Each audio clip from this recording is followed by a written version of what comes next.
in chat.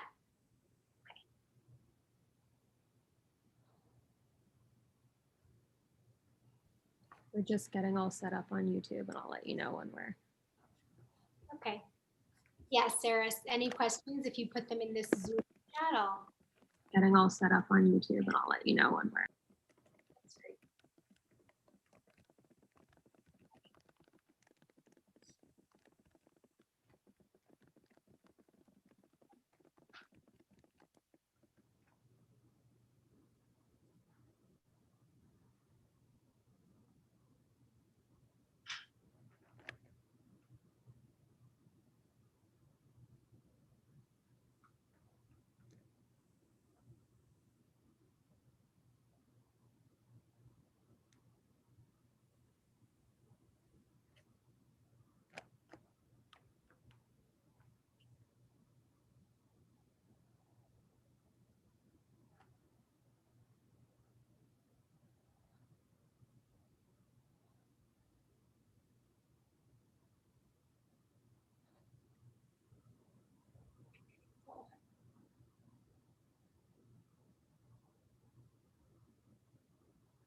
Giving us a title.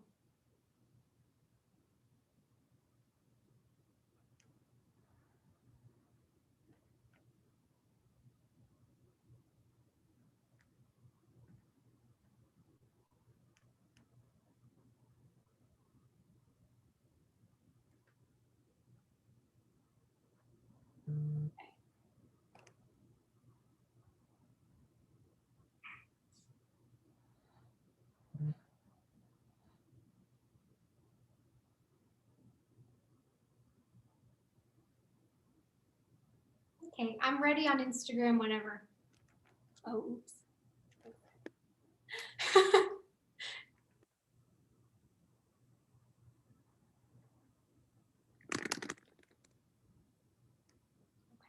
here we go.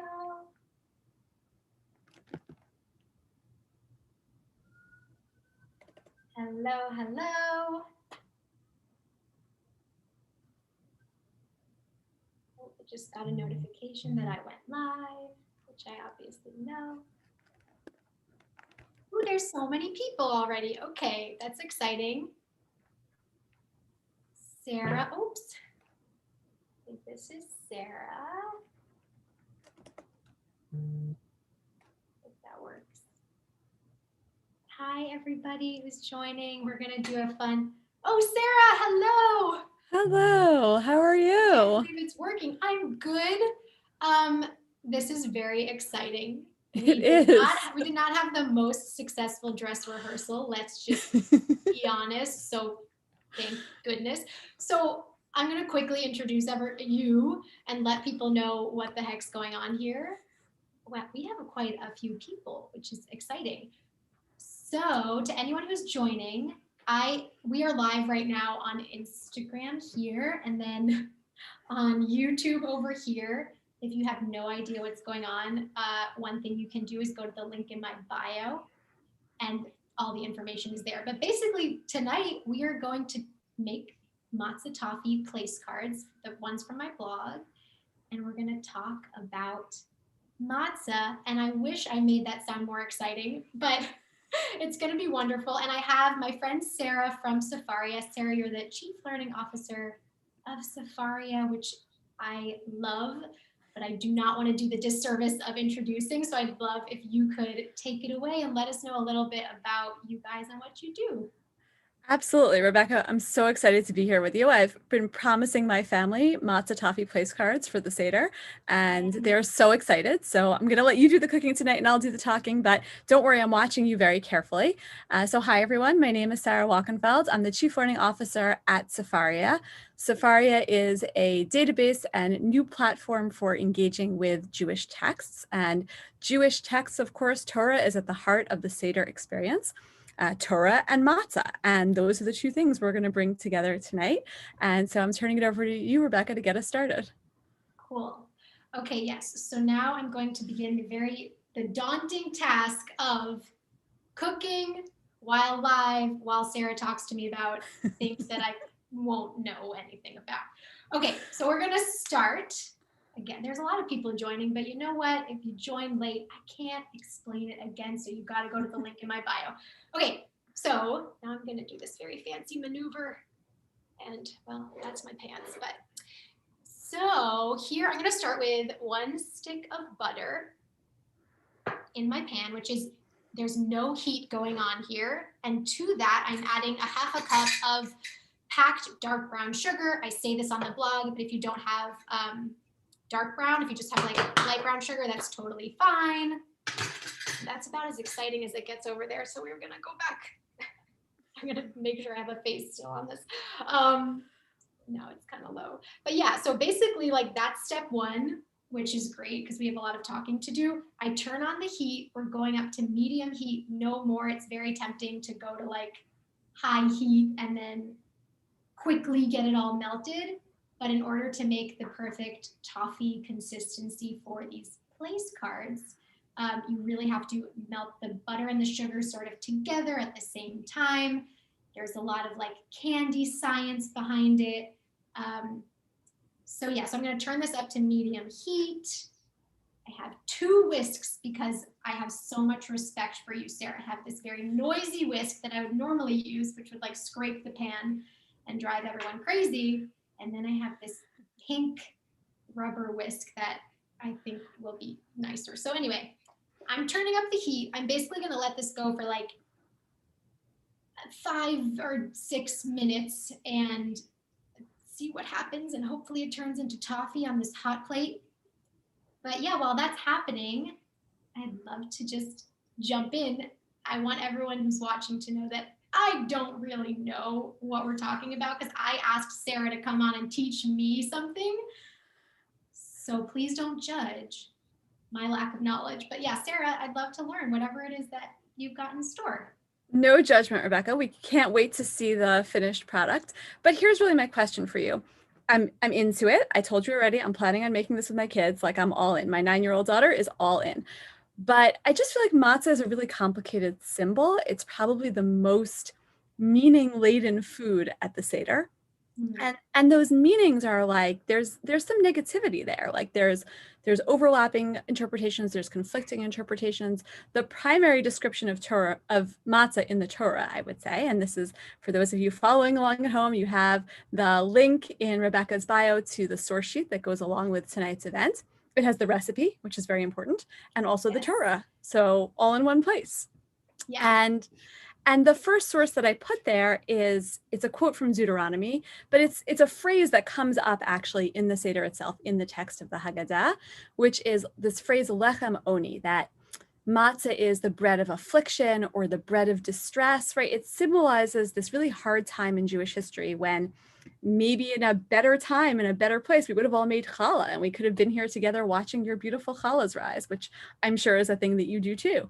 And so, but we're not doing that, right? We're focused on this very flat bread, which you're going to make beautiful. I'm not denying that. So I'm just curious, like, how do you even think about that? Like, why even choose matzah for this project? And how would you like us to think about it in terms of taking something that's really assigned as being terrible and making it into beautiful place cards? I have so many thoughts, which I am surprised at, frankly, because I didn't know what was coming. I knew you would. I do like to talk. My biggest thought about this is the very obvious point. You asked why are we using matzah? Well, number one, because we have to. That's and I think that's while it's an obvious and sort of silly sounding point, that is sort of an important thing. The fact that it's like, not that we're not obligated. We sort of, though, we have to use this thing that maybe isn't the most flavorful or most delicious, and that matters. That's like part of the story. So that is why we are starting with this. And then to go back to what you said about matzah being the bread of affliction, one thing I know is that there are other names actually for matzah, and I've always loved this fact.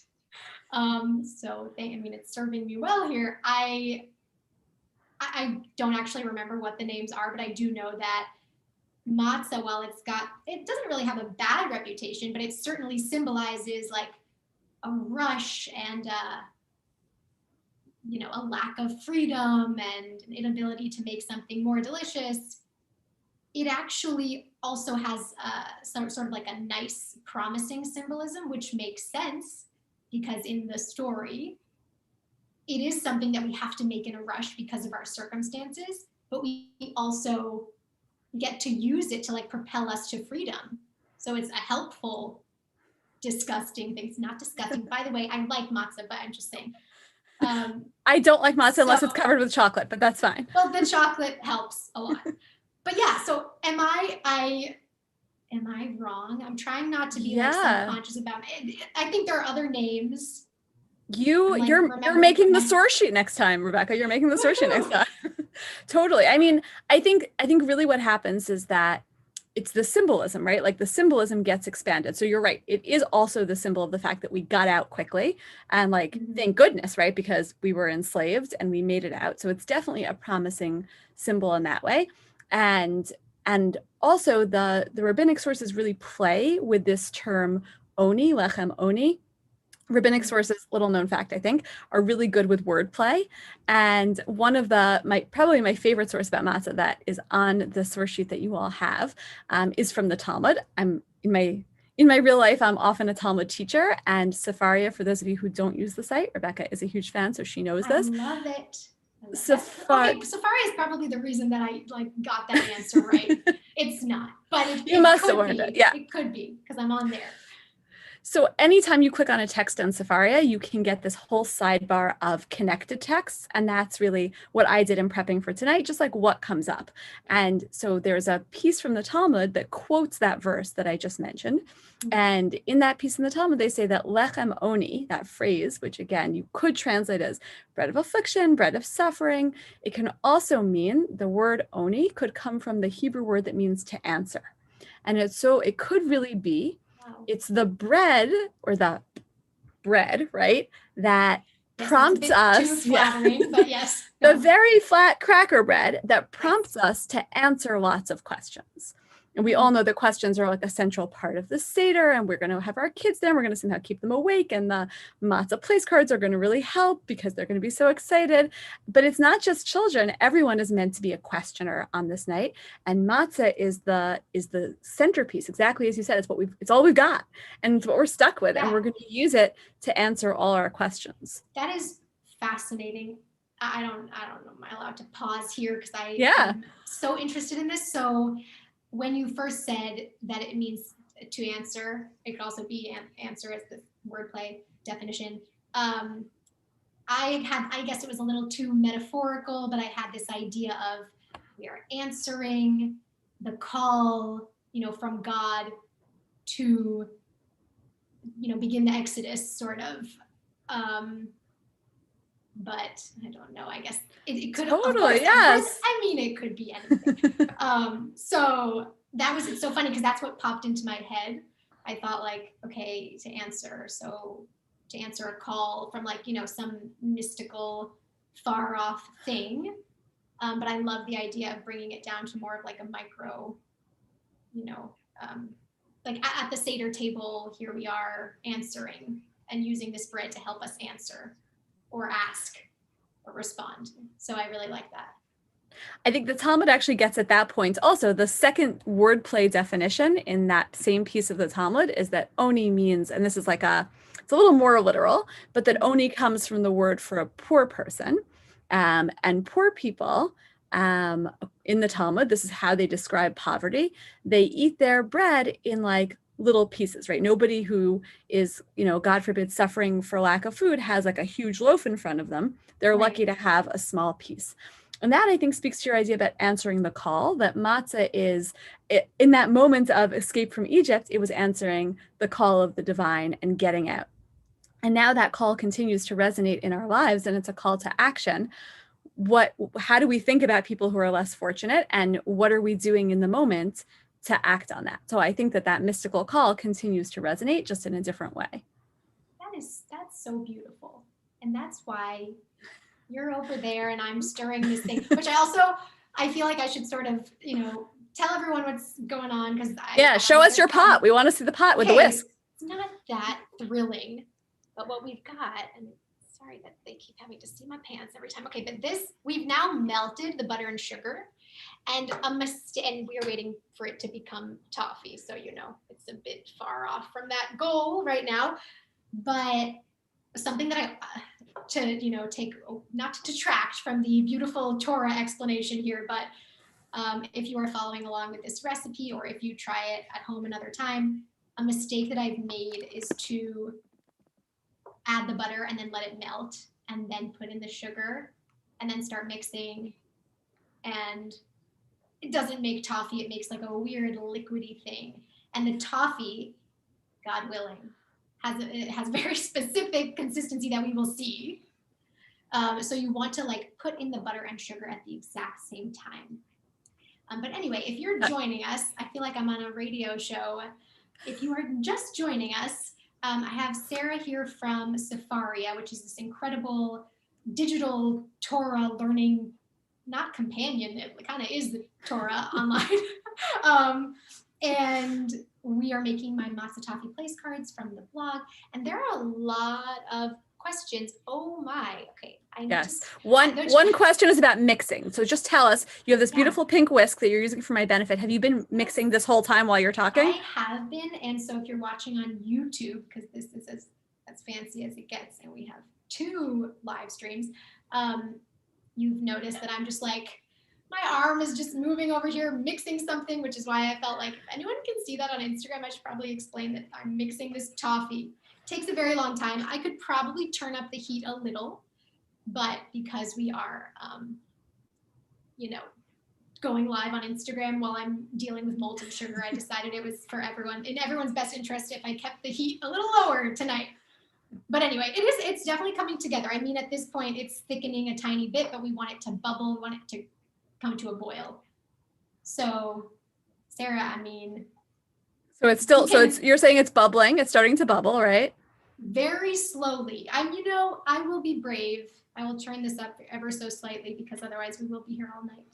Okay. Which would be very fun, but I want to have some toffee at some point. So as long as people know they should still be mixing, yes, keep mixing. That's and good. I'm so curious if anyone is, I want to say baking with us, but it's not baking. It's like just making. If you are making toffee with us, let me know. And if you have any questions, drop them in the comments. I know you already all did that, and I ignored all of them. I just saw there's like all these questions, but too bad. Drop them again. Now I'm paying attention.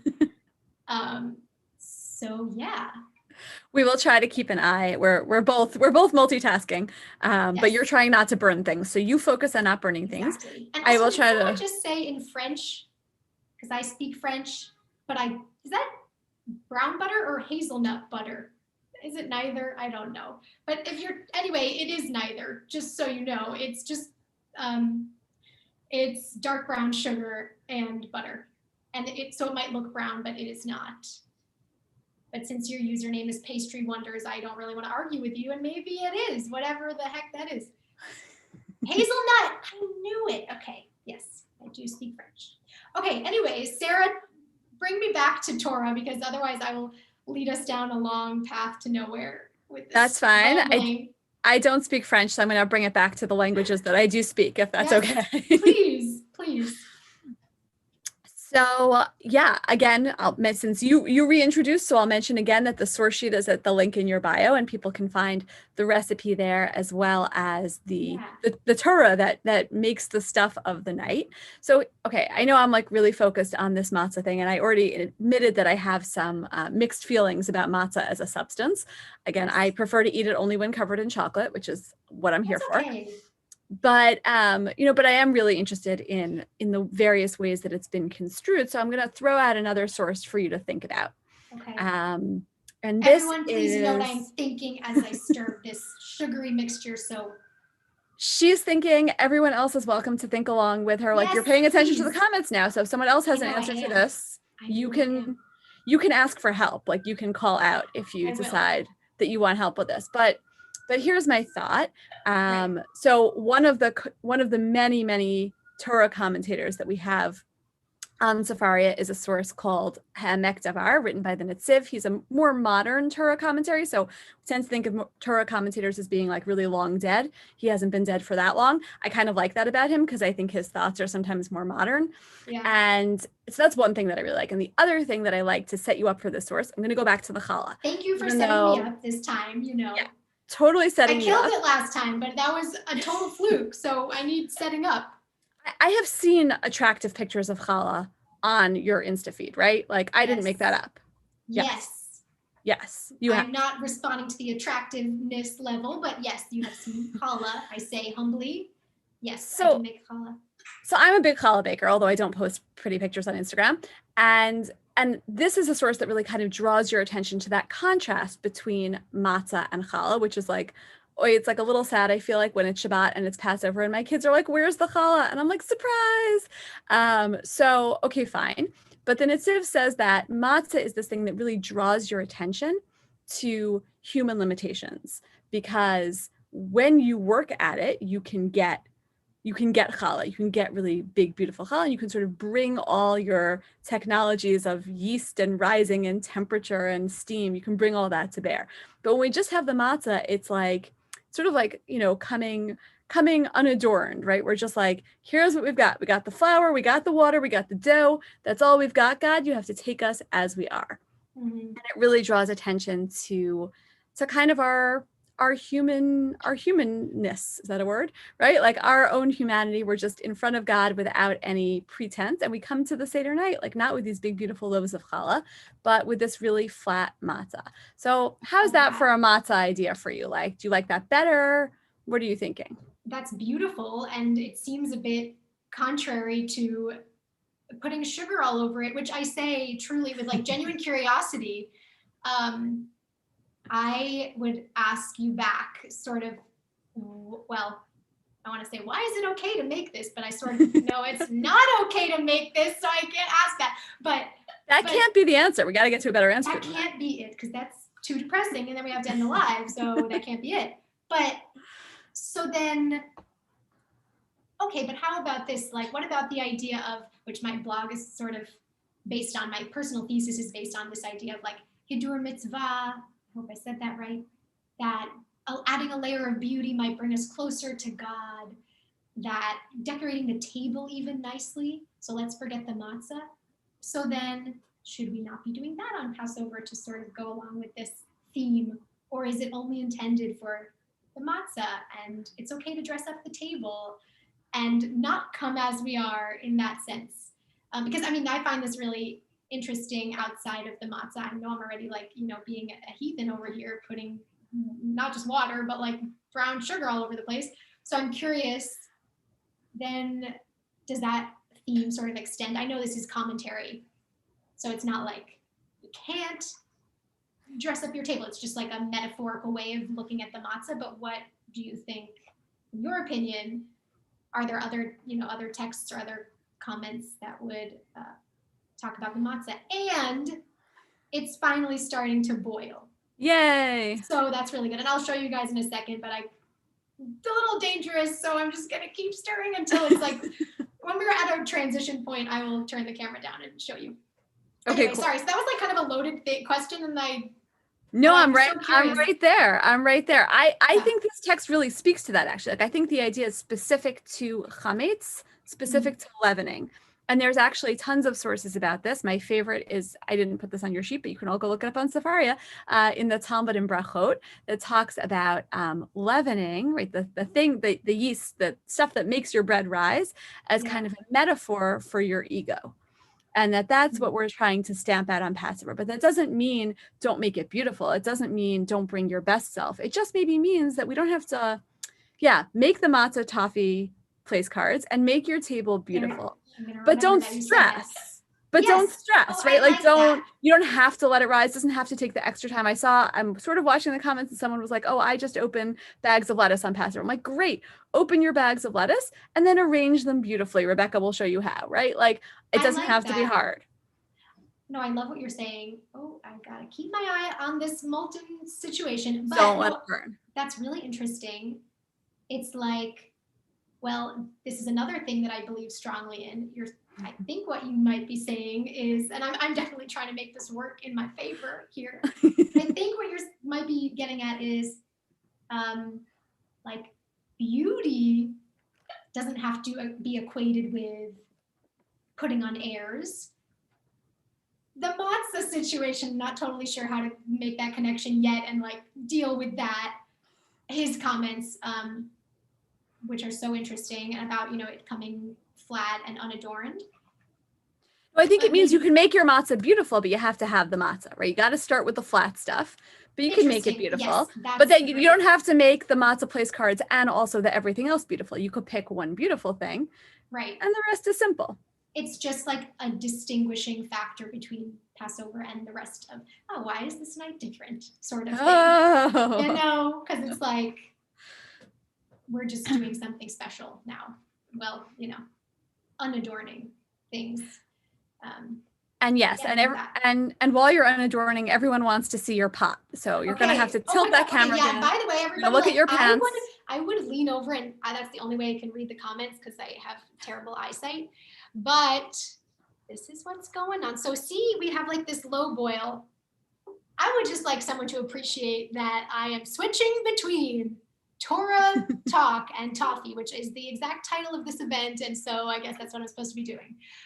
But yes, so basically it's been boiling actually for like a very long time, like 5 minutes. I was really supposed to let it boil and then keep it going for another 2 to 3 minutes.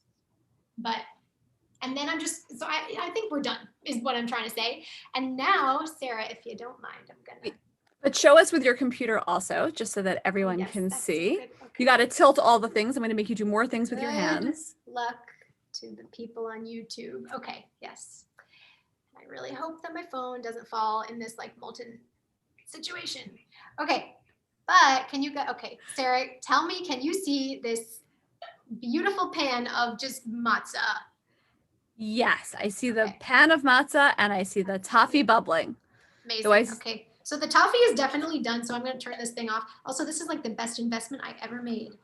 Actually, I didn't even make it. I think my sister gave me this like random hot plate that she had. Best hand-me-down I ever got. Okay, so, oops. So this is kind of dangerous. So if you're doing this at home, you need to like pay attention and not do it at the same time as me. But what I do is, maybe I'll do this before I bring the hot sugar over. I arrange the matzah pieces with about, like an inch or half an inch between them. I never really explained, but I just cut like a piece of matzah into 4. And the computer won't be able to see. There you go. Okay, well, sorry, computer. That's not gonna work. So you're gonna have to go on Instagram. Okay, so, but here, I'm gonna take this molten sugar and basically just run it down the middle line. And try to get it onto all the pieces. It doesn't have to look good at this point, right? Because we're going to spread it out. And I kind of have a lot left over. I will somehow find a way to eat that. But yeah, that's basically it. And then we take our offset spatula, which always freaks people out because, well, it's just a fancy tool. And so people are like afraid, but really you can just use a dinner knife or like anything that spreads stuff. And you're just making it a little more flat. And you still, at this point, don't have to worry about like perfect lines or anything like that, because we are going to add a layer of chocolate on top of this. But we're kind of halfway done, which is good, but also sad, because Sarah, our time together. But yes, so that's basically that. But I think you're making people hungry. A lot of people asking for your leftovers on Instagram. Yeah. So. Oh, that's great. Thanks, guys, for even being here. But okay, now I'm gonna have to get this thing back here. So now, Sarah, I'm going to leave you because I have to put this in the oven. Oh dear, don't fall, phone. I gotta put this in the oven. So Sarah, if you want to like start the next text. Yeah, absolutely. As soon as you're all balanced. I'll come back and fix this. I'm gonna throw this in the oven and I'll be back. Okay, so carry on. I am going to note again that the exact recipe for this is at Rebekah's link in her bio. So if you're wondering exactly how she made this, you can look it up there, as well as all the texts that I'm reading tonight are in that same on that same sheet in that same link. Rebekah, it occurred to me that I do not know at what temperature you have the oven, which seems like it'd be an important 350. fact. 350. Okay, great. I hope my AirPods are working. But Yes, we hear you. Okay, great. Okay, so hopefully everyone got that. 350, oven's at 350. She's putting it in for 8 to 10 minutes. And here's what you can think about as you do that. Is that the microwave or the oven? That was the oven, and that was my oven. That sounds like a microwave. It looks like a microwave. Okay, come on, iPhone. If this doesn't work, I'm just gonna put it down on the computer like you have. You know what? Okay, well, that's the end of that. See, Sarah, I told you that the tripod was, it's okay that you didn't have a tripod because it doesn't matter, because it doesn't work. Oh my Lord, okay. All right, well, I'm gonna figure this out. Sarah, you can continue. Okay, I can see you and I can hear you, and that's what's important. Okay, and I'll just hold it. I'll just hold it and sit. We've got 8 minutes. You've to figure this done out. You've done amazingly, even though you told me in advance. Is that okay to say this? Rebekah told me in advance that she was not going to be able to answer any of my questions. And I had backups just in case, but you've done amazingly. Right? Okay, you feel good? By the way, I feel great. I mean, dropping the phone, not the best, but you know, whatever. You didn't drop it in the sugar. I think people are laughing, and that seems good. You could be crying, so you're laughing. That's good. Okay, so I'm going to throw one more at you. This one, I'm ready. Whatever. Well, we're gonna go with it. We're gonna see where this takes us. Oh, goodness.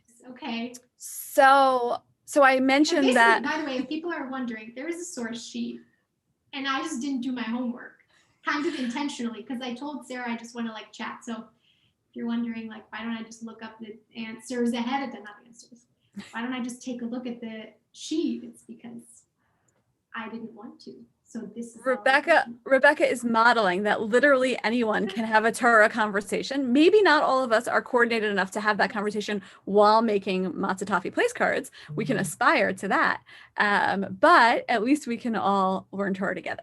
So here's my question to you. So another matzah mention in the Torah, more feels closer to home because it's actually in Exodus, and like, you know, Exodus, story of the Exodus. Okay, great. So this is also on the source sheet. This verse says, "Ushmartem et hamatzot, ki be'etzem hayom hazeh hotzeti et tzivotecha me'eretz Mitzrayim." There's more, but okay. You have to observe. You have to observe the feast of the unleavened bread, because on this day I took you all out of Egypt. Okay, the rest is history. But I want to focus on that word at the beginning of matzot, right, which is the Hebrew plural of matzah. So easy. So last time we focused on the word play of the word oni, that it's lechem oni, it's this bread of affliction, poverty, questions, all the things. And this time we'll focus on some wordplay on the word matzah. Rashi here, famous early medieval commentary, very easy to find on Sefaria. And by the way, we have his commentary in English, which is so great. Quotes a source that says, instead of reading this word as matzot, plural for matzah, you can read it as mitzvot, plural for mitzvah. Impressive, right? Now I have to hear the original again, but yeah. So it basically. Yes, Rashi is the best, and I can actually say that because that was one thing that I covered in my Talmud class that I took last year before COVID ended it. So yes, I know things. But wait, can you repeat the original text? Sure. So in Hebrew is ushmartem et hamatzot. You should keep or observe the matzah, the unleavened bread, the matzahs, or the holiday of the matzahs. But Rashi's like, let's change it to keeping mitzvahs instead of matzahs. And here's the punchline. You ready? I'm ready. The rabbis are really big on like making very pointed comparisons. So it's not, don't just like imagine any mitzvah you could imagine, any matzah you could imagine. Think about it this way. Just as we don't allow the matzah to rise, we don't allow it to leaven, like you said at the beginning, we're in a hurry. So too, we're not going to allow a mitzvah opportunity to leaven. We're not going to pass up the chance to do it ASAP. Yeah? So tell me, say more. Goodness gracious. Okay, well, first of all, never knew that you could just say, well, that word could be that word. So here we go. Now you know. Really enjoy that, but I guess if you were born long enough ago, it was like fresh enough, you could just kind of play around with that. But my first thought was when I heard the original, which is I'm going to misquote, but about like observing. Someone's writing something beautiful, but I can't actually read it because my eyes don't work that well. About observing the matzah, you must observe that you must have matzah on Passover. I took it very literally and got worried once again, thinking you need to like be able to see the whole matzah. I'm not even kidding, because I keep having my sugary stuff in my head. I was like, okay, well, there goes another rule then that I'm breaking. No, even the sugary matzah, just don't let the opportunity pass you by. Right. There you go. So, and I understand that it really means just like have matzah, generally to commemorate this festival. And yeah, of course, I love the idea that instead it could be observe mitzvot. Maybe it's just like celebrate Passover. I don't know. Maybe that could be a mitzvah, in other ways, and it doesn't have to do with the matzah. I'm curious why he was so quick to get rid of the matzah. That is a great question. I'm not that curious. We already have discussed why we'd like to get rid of the matzah, but like, why did he do that? It's beautiful and it's word play and it's fun and different, and then takes your mind somewhere else. But I'm just curious, That is such a great question. And it's so funny that I'm like, I don't feel like I know the answer. I'm going to make up an answer, but it's so interesting that you asked that question, because usually whenever I'm teaching rabbinic text, that's always the question that I ask my students is like, what's gained by this reading? So it's funny that I didn't anticipate that question, but I didn't. So here's what I think. Like, remember at the beginning when I asked you like, why matzah? And you were like, Sarah, like it's Passover, right? Like we have matzah. So I mean, you said it much nicer than that. You did. But I kind of feel like maybe, so it's like, okay, like we know you're going to have the matzah, like we're over it, right? It's Passover, you're going to have the matzah, but we don't feel that urgency around like I'm just going to go out on a limb and guess you didn't bake that matzah. I'm not baking matzah this year. We're just going to make beautiful place cards. So like, you don't feel that sense of urgency from matzah. In fact, matzah is like the least urgent part of my Passover menu, because all I have to do literally is like take it out of the box. And so I think that there's a sense of like, well, maybe we do still want to feel urgency around something. And the something to feel urgency around, I don't even think it's necessarily like keep Passover. I think it's like, and this is, I feel kind of a lesson of my pandemic year, that sometimes you have an opportunity to do something great. And like you're like, oh, like, but I'm, but can I really help right now? Can I do that? And I think we all look back at the times that we've been helped over the last year, like, oh no, you need to seize those opportunities, right? Like you need to do that when you can. I love that. Well, to elaborate on that, something that just popped into my mind while you were saying that thought is the idea that like the prescribed minutes that you have to make the matzah in to make it kosher and all of that. Yes, you could see it as sort of, oh, I hope my AirPods did not just. Nope, you're good. Well. Amazing. You could see that sort of as like a metaphor for, and that's the oven, so see you later. Okay. 1 second, I gotta get that before. Oh, no, guys, I really can't take the suspense because I don't know what she thinks it's a metaphor for exactly, but wow.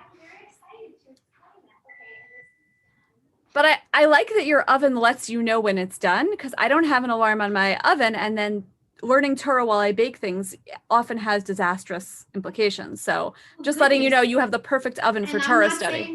I'm not saying that this will not end with disastrous everything, but it's cooling, it's very hot, and we are not dealing with the fresh out of the oven matzah for a little second. But okay, let me jump back. So to go off of your point, I started thinking about the implications of like, what if the matzah baking time could be also seen as like this microcosmic illustration of like an entire life. It doesn't even have to be this urgency that we need to have on Passover, but like an urgency that we should have all the time to get things done. Except of course, I'd have to go a little deeper and in there, but that was something that popped into my head when you were talking about just elaborating on that and taking it away from matzah and into mitzvot and all of that. So yeah, I mean, I think it's like, again, this year has not been exactly a year of getting things done, but it has been a year of emergencies, I feel like, in a lot of ways. Interesting, yeah. And so I'm really thinking about that, like, what do I not get done these days, or what did I not get done this year? But also, like, what did I step up and get done because it really like had to happen? And how am I going to take that experience into my Pesach this year? I really like that. And it also brings up the question of what is urgent. And I think in the last year we were forced to slow down, and certain things were obviously urgent, as you said, emergencies. And of course, saving people's lives, and it was urgent to pause, and it was urgent to not take action at certain points and all of that. So I think that's really interesting as well. Yeah. Something to think about. Yeah, absolutely. And I mean, I think this is going to be a much better Passover in a lot of ways than last year, but we're obviously still going to be thinking about a lot of what's happened in the last year, and that should also be brought into our Seder, and maybe also another reason to like beautify the experience and make these amazing matzah place cards. See, there you go. I appreciate that. You wanted me to save the matzah place cards. Yes. No, I appreciate it. I keep worrying about them, and not just because they're, I don't know what they're doing in my kitchen right now, hopefully not like decomposing in there, but because of the Torah, the implications. But anyway, okay, feel free. I think we should wait. I don't know, is it bad to keep waiting? I can go get it. No, well, so I was going to ask you. I have more, but tell me what's our next, just set us up at least for the next step so that people are not in suspense. Okay. So basically, yeah, because if you're at home, what you're really supposed to do now is take I'm going to do it. I'm going to get it. One moment. Here we go.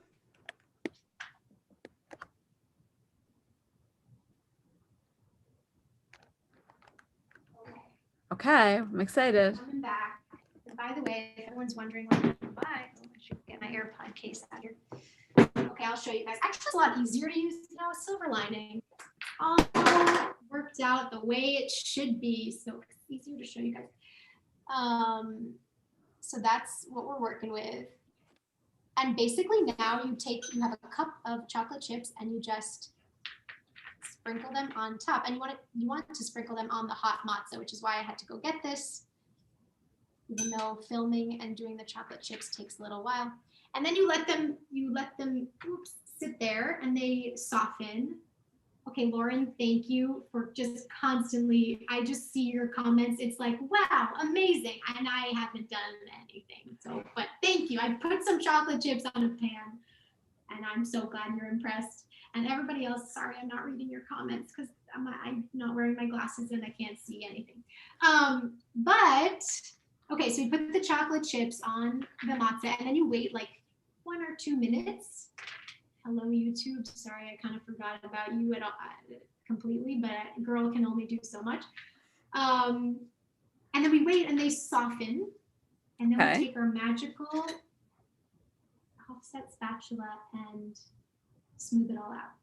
So that's what's coming up. So if you are making along at home, that's sort of what you want to be doing, is when it's still hot, get those chocolate chips onto the toffee layer. So that what was more miraculous, the splitting of the sea or these name cards? Okay, mister. These name cards. Okay, but no, it's not the name cards that are miraculous. It is the making of the name cards while on Instagram Live and on YouTube Live. I just need to like pat myself on the back. Name cards themselves, Anyway, okay, but Sarah, I hope we didn't go through all the text. No. Wait, but here's my question though. I feel like we cannot go through all the text because that's like Judaism. We can't go through all of it. You cannot go through all the text. Believe me, you do not have time. We do not have time right now. It's going to take a lot more than matzah place cards to go through all the text. Shut down the blog. I wouldn't even know what would we do. So, but here's my question then. Okay, so you're going to spread the chocolate. This is a technical question, but I'm setting you up for Torah. You're gonna spread the chocolate to cover the toffee part. Someone on Instagram wants to know how much in advance can you make it, and I'm pausing for that question because that does seem urgent. I don't know. Urgent. I don't know if it's 2 to 3 days or 3 to 4 days, but it's definitely like 4 days. I guess you can make it for 4 days. You can make it 8 days ahead if you don't like your family and want them all to perish. So it's really up to you. But I think it's like 3 to 4 days in the fridge. So by the way, In the quick fridge. plug, in the fridge, these you want to put in the fridge. You'll see why. Well, there's like a lot of melty stuff, and there's butter, so you really don't want to like let it stay out. How many Israelites were left in Egypt because they couldn't leave without the? Oh my! There's Can you another. imagine? There's another request to see the food with the laptop camera, also with the computer camera. So Okay. you got to angle. Goodness. Okay. Are there? I'm gonna do it. But are there people watching on YouTube? And if so, yes, there's a lot of people watching. Okay, so I need to get very close to. You do that, and I'm gonna. Here's my question. Okay, so you're gonna spread the chocolate, and then we're gonna but we're also gonna write names at some point, right? Like we're putting names on these. Correct. So now, see, you did your homework. I didn't do my homework. You know what's going on, and I don't. So yes, we are going to spread the chocolate, and then I won't spoil it, but eventually we're going to write names after we decorate them a little. So let me bring, oh, I almost brought the wrong thing. Let me bring you back over to our toffee. Can you see that? Yes. And this is fun. So now it's like softened a little because these are very hot, you know? So when I put the chocolate, by the way, I know it looks bad, but there's always like an in-between step where things look a little wonky. So now you can see when I'm doing this with my offset spatula, it is starting to melt, which is exciting. But we have to wait a little bit longer. Okay, so we're going to wait while it melts, and then we're going to add the names, right? Yeah, we're going to wait. It's going to melt, and then we're going to spread it out so that it's like nice and smooth. Okay, great. I was curious about the names because it occurred to me that, I mean, we didn't prepare text on this topic, and I want to stick with matzah mostly, but I just also want to say that what we call the book of Exodus in English, and it like goes along with there being an Exodus from Egypt, but the book of Exodus is in Hebrew called the book of Shemot, which is the book of names. And really, we don't actually read the story from the book of Exodus in the Seder on Passover night, which is a whole other conversation for our next Insta Live. But you know, but we do have this like a little bit, right, this focus at the beginning of the book of Exodus on naming everybody. And I think that that's like maybe the flip side of everything we've been talking about matzah. We've been talking about like sort of the community, and we're going to do this and we're going to think about matzah that way. But I feel like these place cards are going to give us an opportunity to think about the role of the individual and really the relationship of the individual, which is complicated in this story because we go out as like a mass, but of course there are individuals in every group and in every community. And I don't know, I'm also coming off of this year with a lot of thoughts about the role of the individual. So I'm curious what that sparks for you. And really, like, I think there is like a deep Torah in putting out place cards at the table. It's actually something that I've always done, put out name cards at my Seder table specifically. So I'm curious what sparked that interest for you. You mean I don't have to talk about Torah stuff? I can just say, is this a trick question, or can I just really talk about the place cards? You can really talk about the place cards, but I encourage you to find that Torah tie-in. Yeah, go for it. Oh, well, okay. No, but I actually, because what was coming to mind was I was going to throw it back to you. I will definitely answer your question, but I actually, this one, it's not that I'm stumped. It's that I honestly don't totally understand. And I have a lot of questions, like kind of why does this matter kind of question? Why is this a metaphor that we're thinking about? And I ask that with like respect and genuine curiosity. I don't really understand, like, why is the individual and the group significant? Obviously it is there, and you know, so that's my question. But to answer your question, I actually think about place cards a lot because it's kind of like I make a lot of these, I call them tablescapes. That's like kind of a funny word that people call these things these days. Table settings. And I always think, like, should I add place cards? And I think on my, it's so funny, on my actual Passover table setting that's going like live on the blog sometime the next week, I did not have place cards, which is funny because this project is from last year's table, if you will. And because place cards have this like reputation for being very formal and like over the top. And I love them for that reason because, well, in this case, they are definitely not formal. But I love them for that reason because they add like that one little extra layer of sophistication or like just beauty. Ooh, love tablescaping. Yay, that person's name is like the whole name is love, which is beautiful. It's like love, and that's great. So yeah, so that's why I have place cards because, and I know, Sarah, that you would like me to say something. See, I'm on to you. You want me to say something about how I'm identifying people? Okay, like the real reason you put place cards is because you're identifying people at the table. You're telling them where to go in a pretty way. Because you could just point and be like, go. You could, but then that's like, you could also like eat a bag of potato chips for Shabbat dinner. You know, you could do anything. So place cards elevate things. So that's my answer. It's an elevated way. It brings attention to the act of naming people and placing them literally, at the table. But yes, I'm sure you will do this very beautifully, like bring us back now, but I would like to make sure that you bring us back because I actually didn't understand why we were talking about the individual and the mass of people, even though there's lots there and it's interesting.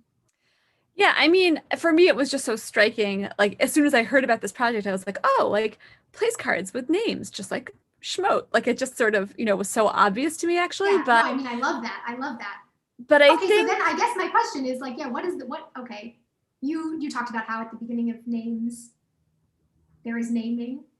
Can we like maybe talk about that? I think what it is then is, and so I understand how the naming relates to the identifying of an individual. So I think what I'm then perplexed about, and what I probably just don't have enough information about because I'm not as educated as you in this area, was can you go back and explain to us a little bit about that beginning of names? Yeah, absolutely. I think it's really like, it really does tie in, I promise, to what you said about naming people and the elevating of like placing people at the table. Because when the book of Exodus starts, it's kind of like it's a big departure, right? I mean, you could think about the book of Genesis and like, you don't have to think about any specific text, but just you could name like heroes from Sefer Bereshit. You could got like Abraham and Isaac, like you could literally name them because you've heard of them. And we're not like a big sort of undistinguished mass of people until the book of Exodus, until Sefer Shemot. And part of that, part of what happens is kind of a dehumanizing process where we're enslaved. And part of being enslaved is not recognizing another person's humanity, right? That's the whole enslavement thing. And so when we say we're going to like name each person, I think it's also, by the way, the flip side of what you said at the beginning about matzah.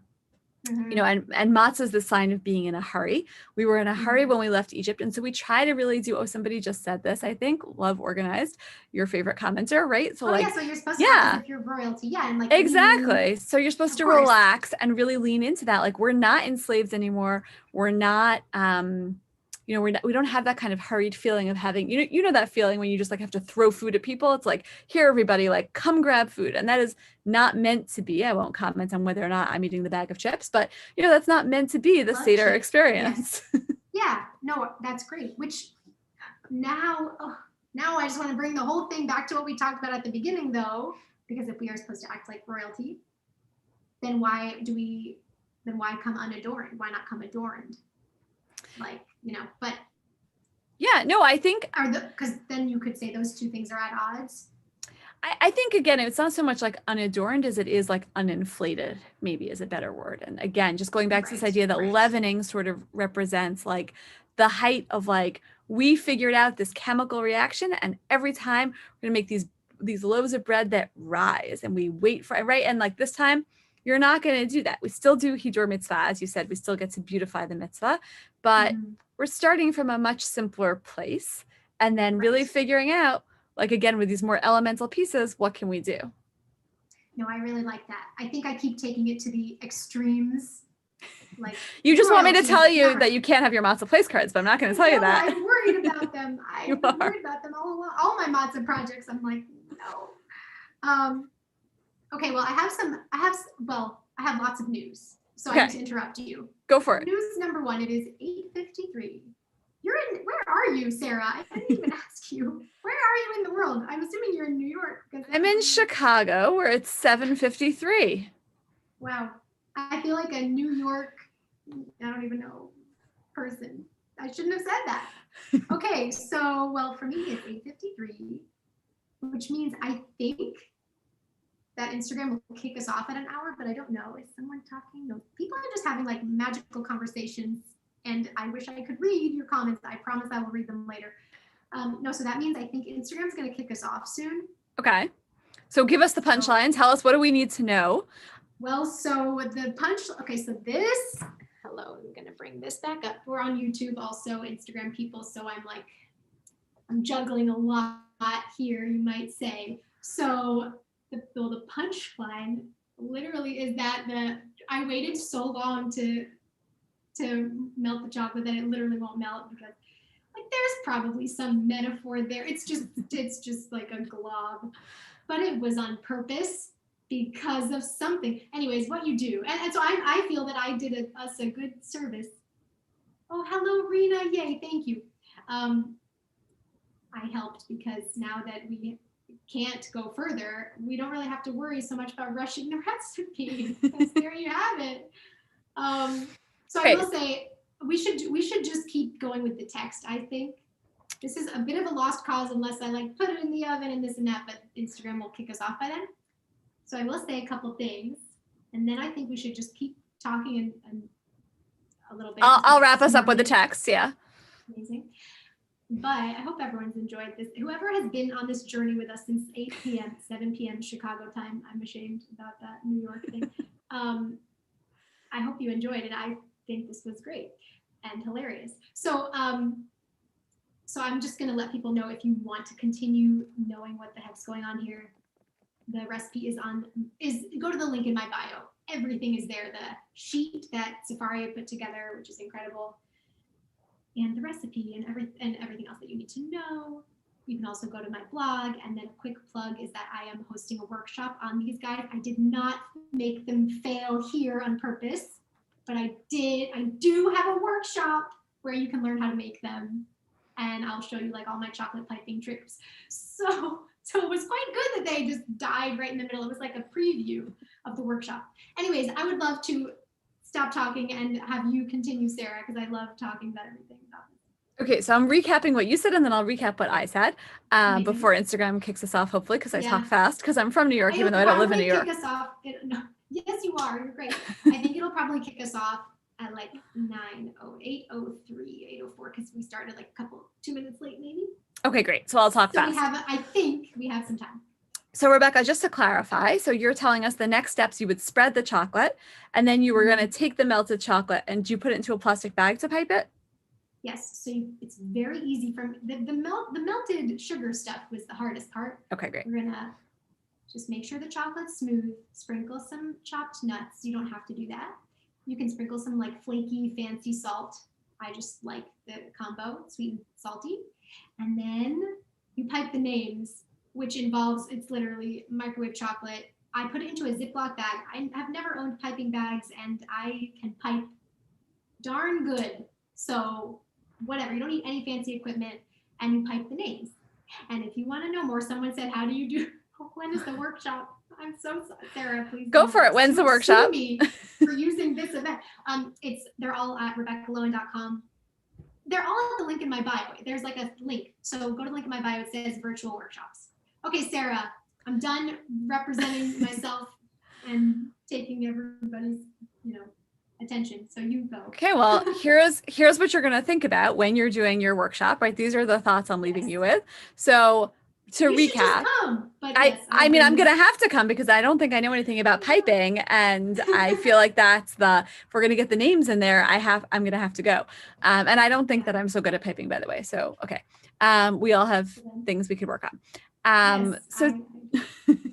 So to recap, so this is what you can think about, and this is, everyone should go to Rebekah's workshop, and this is what you can all think about while you're learning the piping technique. So matzah reminds us of when we rushed, and it reminds us of when we were enslaved and had to escape. And but Rebekah also showed us that there's another side to matzah, and the word plays a sweetness with chocolate and toffee. And I mean, you literally did make me so hungry. So as everyone's been saying in the comments. So that's like one side of matzah, but the other side is it reminds us to sympathize with all the poverty and brokenness in the world. It reminds us about that you know, there is poverty in the world, but also that what we're supposed to do with matzah is exactly what we just did, and it's the bread that raises questions. I hate calling matzah bread, but it's the, you know, it's the cracker, it's the flat stuff that is meant to spark questions and meant to give us that chance to offer all our answers, even when we come into an event not thinking that we have all the answers. Matzah is this amazing stuff that somehow enables you to answer. And that is probably my favorite of the word plays that we looked at. And so I hope that you'll all use the matzah place cards. I hope you'll use Sefaria. I hope you'll use this as an opportunity to add to your Seder. And really, Rebekah, I think you said it most beautifully when you talked about Hijor Mitzvah and beautifying the mitzvah. That's what we do when we make matzah place cards. That's what we do when we collect little nuggets of Torah and insights and thoughts that we can share with our families or whoever is going to be at your Seder. That's also a way of beautifying the mitzvah of having a Seder. So hopefully everyone has taken all of this in. That was the most beautiful thing I ever heard, and I almost cried, which would have been just another disastrous thing to happen now, so I will not do that. But Sarah, that was so wonderfully stated, and in our, you know, before Instagram says goodbye, I'll take 20 seconds to say thank you, of course. Oh my goodness. And I'm reading comments. And I also want to tell everyone that I said this at the very beginning. I wish we got to talk more about it. We should do this again. But Sefaria is this incredible platform that I'm not being paid for this. I just really like it. And so whatever. Where you can like engage with Torah. It's like the heart of Judaism, sort of just digital. And it's, and there, I think that was the end of one AirPod. Good timing. And it's really wonderful. It's really beautiful, which I appreciate. It's really easy to use. So I recommend for anyone who's watching, who's like a member of my audience, go forth to Sefaria and just like take a look, because you just might be surprised. It's just really nice and nicely, beautifully curated, and like it looks so inviting. So anyway, thank you so much, Sarah. I don't want to end this with Instagram kicking us off, so I want to say goodbye to you. Thank you so much. And if you're watching on YouTube, I kind of apologize. I have not even made eye contact with you, but hello and goodbye. Sarah, thank you. Thank you, Rebekah, so much for doing this. We at Sefaria are huge fans of yours and just so excited that this could happen. And our plug is, yes, please come learn Torah on Sefaria. We have a whole Haggadah on Sefaria, everything you could need for Passover, including these resources now. Yeah, yes, thank God. Full Haggadah, Hebrew, English, lots of English on Sefaria, lots of fun games to play with kids at the Seder also. So we hope you'll check it out. And Rebekah, really, thank you so much. I'm going to go practice my piping skills. Yay. Okay, amazing. This was the best. And thank you to everybody who's watching. I guess Instagram loves us or feels bad about my matzah because they're not kicking us off, but I think we should hit the road. Thank you guys. Hannah, thank you. That's so nice of you. And we'll do this again. And this was the best. Thank you so much. Thank you guys. Bye. Good night. Bye.